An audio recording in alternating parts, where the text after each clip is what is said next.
గండికోట చరిత్రను ప్రతిబింబించేలా రేపటి నుండి జరిగే గండికోట ఉత్సవాన్ని విజయవంతం చేసేలా ప్రతి ఒక్కరూ కుటుంబ సభ్యులతో తరలి రావాలని జిల్లా కలెక్టర్ శ్రీధర్ స్పష్టం చేశారు. గండికోట ఉత్సవాల నిర్వహణపై జిల్లా కలెక్టర్ కార్యాలయంలో ఆయన మీడియాతో మాట్లాడారు.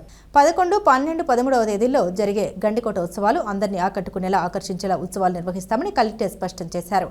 గండికోట చరిత్ర నలుదిశలా చాటి చెప్పేలా ఉత్సవాల నిర్వహణ ఉంటుందన్నారు. ప్రతిరోజు ఉదయం 10 గంటల నుండి రాత్రి 10 గంటల వరకు గండికోట వద్ద ఏర్పాటు చేసిన వేదికపై ప్రత్యేక సాంస్కృతిక కార్యక్రమాలు ఉంటాయన్నారు. మొదటి రోజు ప్రముఖ సింగర్ మంగ్లీ, రెండవ రోజు సింగర్ రాము మిర్యాల వారి బృందం నిర్వహించే మ్యూజికల్ లైక్స్ ప్రత్యేక ఆకర్షణగా నిలుస్తుందని, మూడవ రోజు డ్రమ్ స్పెషలిస్ట్ శివమణి నిర్వహించే వాయిద్యాలు అందరినీ ఆకట్టుకుంటాయన్నారు. ప్రతి ఒక్కరు కుటుంబ సభ్యులతో హాజరై గండికోట ఉత్సవాన్ని జయప్రదం చేయాలన్నారు. ఉదయం నుంచి గండికోట 360 వ్యూ చూడటానికి మొట్టమొదటిసారిగా మనం హెలీ రైడ్ని ఏర్పాటు చేస్తున్నాము. ఇది రేపు ఉదయం 11 గంటల నుంచి అందుబాటులో ఉంటుంది. ఇది ఎవరైనా ఉత్సాహవంతులు గండికోట, అదేవిధంగా గండికోట రిజర్వాయరు, మైలవరం రిజర్వాయరు, అదేవిధంగా మన గ్రాండ్ కనేన్గా ఆఫ్ ఇండియాగా మనం పిలువబడుతున్నటువంటి గండికోట లోయ, వాటిలన్నింటినీ కూడా ఒక డిఫరెంట్ పర్స్పెక్టివ్లో చూడటానికి ఈ హెలీ రైడ్ అనేది ఉపయోగపడుతుంది. సో అందరూ కూడా ఫ్యామిలీస్ కానీ ఉత్సాహవంతులు కానీ వారు దాంట్లో హెలీ రైడ్ తీసుకోవచ్చు. దానికి కొంత ఛార్జ్ చెల్లించాల్సి ఉంటుంది. సో 3,000 రూపాయలు ఒక పర్సన్కి దానికి చెల్లించే విధంగా ఆ యొక్క ఏజెన్సీ తోటి మనం ఒప్పందం చేసుకోవడం జరిగింది. అలాగే దానితో పాటు మోటార్ గ్లైడింగ్ కూడా అందుబాటులోకి తీసుకురావడం జరిగింది. అలాగే దీంతోపాటు అడ్వెంచర్ స్పోర్ట్స్, ముఖ్యంగా rock climbing, mystic walk, zip lining, అలాగే ర్యాపర్సు, అలాగే మనకి జెట్ స్కీయింగ్ అంటే స్పీడ్ బోట్సు, అదేవిధంగా బోటింగు, సో అదేవిధంగా గైడెడ్ ట్రెక్కింగు. సో ఇవన్నీ కూడా రేపు ఉదయం నుంచి అందరికీ అందుబాటులో ఉంటాయి.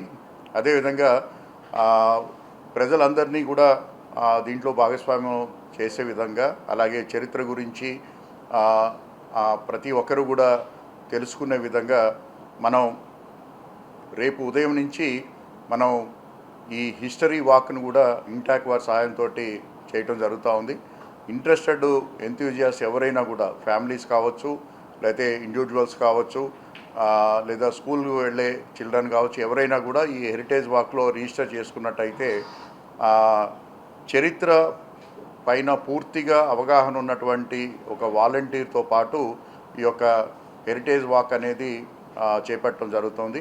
సో దానికి తగ్గటువంటి ఏర్పాట్లు కూడా చేయటం జరిగింది. అలాగే మన కడప జిల్లా యొక్క చరిత్రని, అదేవిధంగా సంస్కృతిని, అలాగే నేటివ్ కల్చర్ని, అలాగే మన పాపులర్ అయినటువంటి మన వంటల్ని, వీటిలన్నిటినీ కూడా ప్రపంచానికి పరిచయం చేయటమే కాకుండా దాంట్లో ఉన్నటువంటి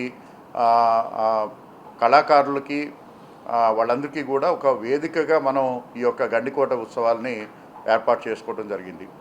దీంట్లో ఈ ఉత్సవాల్లో భాగంగా మనకి ఫోటోగ్రఫీ, స్కెచ్చింగు, అదేవిధంగా కల్నరీ ఆర్ట్సు అంటే మన వంటలు తయారు చేసే విధానంలో సంబంధించినటువంటి పోటీలు, అదేవిధంగా ఫోటోగ్రఫీ, ఇలాంటివి యాక్టివిటీస్ అన్నింటికి కూడా మనం ఓపెన్ ఎండెడ్ కాంపిటీషన్ మనం నిర్వహించబోతూ ఉన్నాం.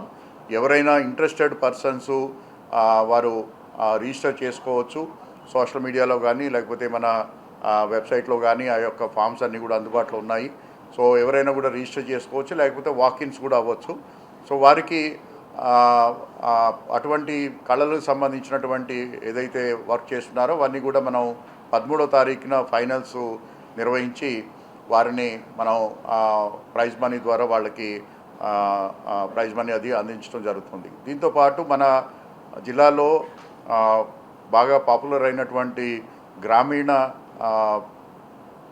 గ్రామీణ ఆటల పోటీలను కూడా దీంట్లోకి తీసుకురావడం జరిగింది.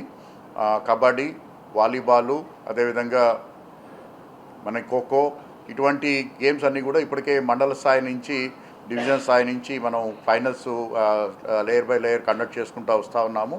అవి కూడా 12, 13 తారీఖుల్లో అక్కడ ఫైనల్స్ నిర్వహించడం, అలాగే వాటిలో ఫైనల్స్ లిస్టులందరికీ కూడా ఫైనల్లో విన్ అయిన వాళ్ళందరికీ కూడా ప్రైజ్ డిస్ట్రిబ్యూషన్ అది ఉంటుంది. సో దీంతో పాటు మన కడప యొక్క చరిత్ర, అదేవిధంగా గండికోట చరిత్ర, అలాగే ఈ ప్రాంతం ఏ విధంగా